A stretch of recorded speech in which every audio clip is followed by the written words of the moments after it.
another purchase. It's never ending, isn't it?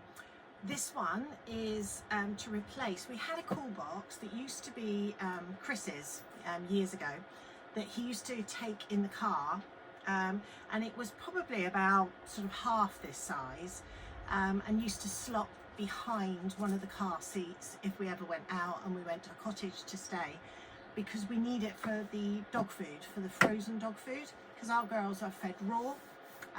So what I try and do is have a delivery come before we go away, if we're going away for a week. If we're only going for a few days, then that's absolutely fine. So I've had this plugged in since this morning. So this is plugged into the mains in the motorhome, ready, and the fan's going. But you can see inside it's got these compartments, which is for us going to be brilliant, just because it's going to help me with keeping it all together. So I've had the delivery, I've put some of it away. So our frozen dog food comes like this. This is from Middleton Raw Dog Foods Supplies. Brilliant, because you can get a mix. So we've got a mix of, let's have a look at what this is. This is lamb offal mince, so that's nice, isn't it? And then we might have something different. Let's see what we've got here. So we've got chicken and tripe mince, nice smelly one, that one. So this compartment, I haven't tried this yet, so we're going to see how many we can get in here.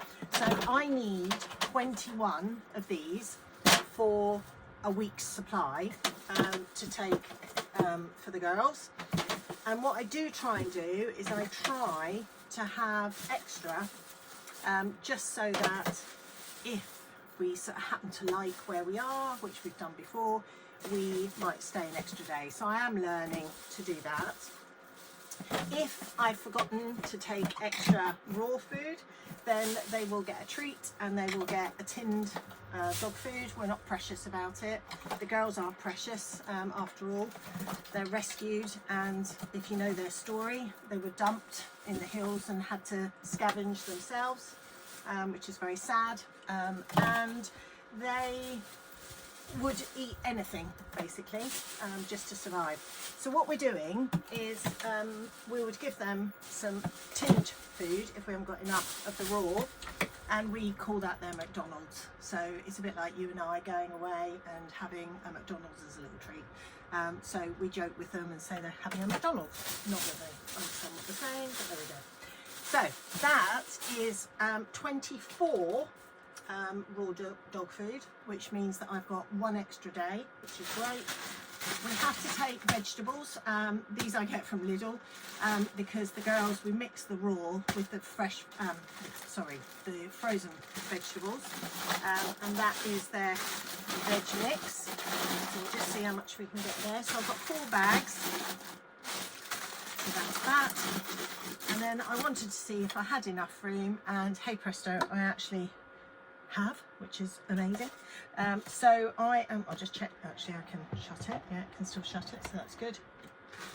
So I have ice, which I'm hoping will go in. Might not, but we'll see.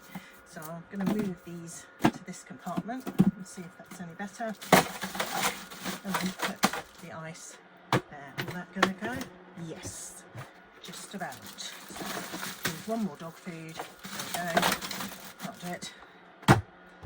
There she goes. So that is our frozen dog supply, ready for a week away in Truro.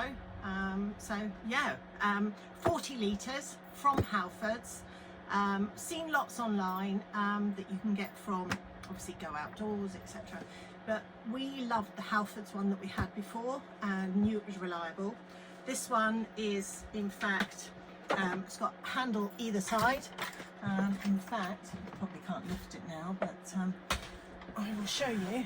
It has an extendable handle here, which makes it a trolley. It's actually got wheels. It's very heavy for me to lift now. But that is going to help for transporting, and then you can lift here with the 2 handles. So yeah, good purchase. I think we paid, I want to say 109. I will check, but you know, and that's a lot cheaper than if you go to a camping store and get a cool box from them, for example Yeti or something like that. So yeah, that was a bargain. Yeah, forget to mention, I always carry an extra sandwich bag or freezer bag or whatever you call them, and this one's a Ziploc one, because we feed raw. Obviously once we've emptied the contents out of this dog food lump, you've got the disgusting wrapper, and there's normally meat left in there a little bit anyway.